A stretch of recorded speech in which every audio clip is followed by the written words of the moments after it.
नमस्कार, मी भाग्यश्री प्रधान माझा महाराष्ट्र न्यूज मध्ये आपलं स्वागत करते। चला पाहूया आजच्या महाराष्ट्रातील महत्त्वाच्या काही बातम्या। शासन निर्णयामुळे हजारो हमाल कामगार बेरोजगार होण्याची भीती। हमाल कामगार संघटनेचे आंदोलन। राज्यातील शासकीय धान्य गोदामांमध्ये नव्या शासन परिपत्रकामुळे हजारो हमाल कामगार बेरोजगार होण्याची भीती निर्माण झाली असून जिल्हा हमाल कामगार संघटनेने आज धरणे आंदोलन केले। हमालांचे काम व रोजगार अबाधित ठेवण्याची मागणी करत संघटनेने शासनाविरोधात नाराजी व्यक्त केली।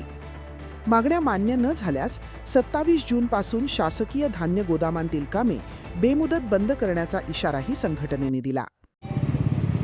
या शासनाने जे सरकारी धान्य गोडाऊन आहे या ठिकाणी जे टेंडर काढता येते ते टेंडर डायरेक्ट ठेकेदार म्हणजे वाहतूक ठेकेदारीच्या नावाने ते टेंडर देणार आहे। त्या वाहतूक ठेकेदारात टेंडर दिल्यानंतर जे आमचे जे हमाला आज धान्य गोडाऊनमध्ये काम करतो आम्ही गेले 25-30 वर्षापासून आम्ही धान्य गोडाऊनमध्ये काम करतो, पण त्या हमालावर आज जवळजवळ या धुळे जिल्ह्यामधून 300 हमाल यांच्यावर आज उपासमारीची वेळ आल्याशिवाय राहणार नाही। कारण जर वाहतूक ठेकेदारानं जर काम केलं तर ते आम्हाला कामच राहणार नाही।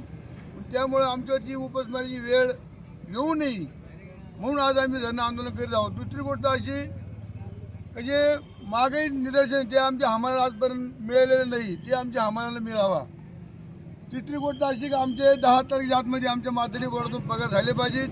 हे पगार आमचे दोन महिने आमचे पगार होत नाही, ते महिने पगार आमचा 10 तारखेला झाला पाहिजे। आणि हे जर काही सरकारी याचा निर्णय नाही घेतला तर आम्ही आता ते तात्पुरतं आम्ही 25 आणि 26 हे 2 दिवस धरणे आंदोलन करीत आहोत।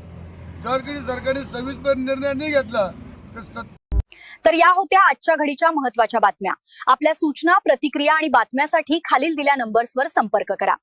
आजसाठी इथेच थांबूया। आपण पाहत रहा माझा महाराष्ट्र न्यूज, सामान्य माणसाचा बुलंद आवाज। नमस्कार।